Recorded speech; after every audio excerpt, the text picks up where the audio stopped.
KOBITA, অর্কুটের একটি community. কিংবা কবিতা, একটি কবিতার বই।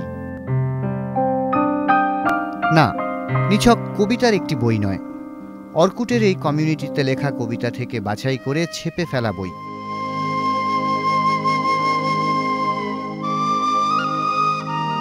নেটে পোস্ট করা অন্তত 1010 লেখা থেকে নির্বাচন করে তৈরি হচ্ছে বইটি।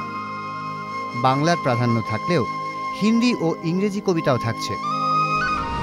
কবিতার ক্ষেত্রে আমার খুব একটা তথ্য বা এই জানলাম বা ওই জানলাম, যে নিজের স্বতঃস্ফূর্ত যে ব্যাপারটা, যে আমি যেটা মনে করছি লিখে ফেললাম, পুরো মনের কথা বা আমার দৃষ্টিভঙ্গি, সেটা রাজনৈতিক হতে পারে, সামাজিক হতে পারে।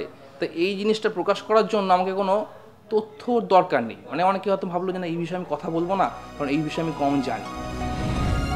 সমস্ত লেখার গুণগত মান হয়তো তেমন আহামরি নয়, কিন্তু পরিকল্পনাটি নিঃসন্দেহে যারা হাটকে। 8ই ফেব্রুয়ারি অক্সফোর্ড বুক স্টোরে প্রকাশ পাচ্ছে কবিতা। বলা যায় কবিতা community and Oxford bookshop sponsored ingression of কবিতা।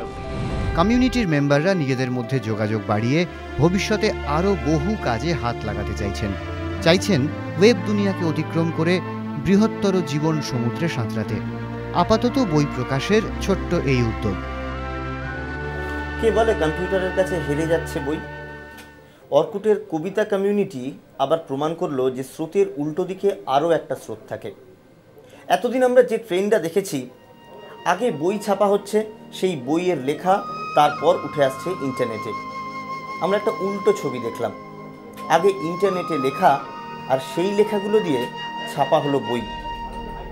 অর্থাৎ সেই ফোনেটিক মেনে ইংরেজি হরফে যা লেখা হয়েছে ইন্টারনেটে, সেটা তার আসল একটা অন্যরকম আদল পেল। ক্যামেরায় সন্দীপ ও সম্পাদনায় সুব্রতর সঙ্গে সুস্নাত, কলকাতা টিভি।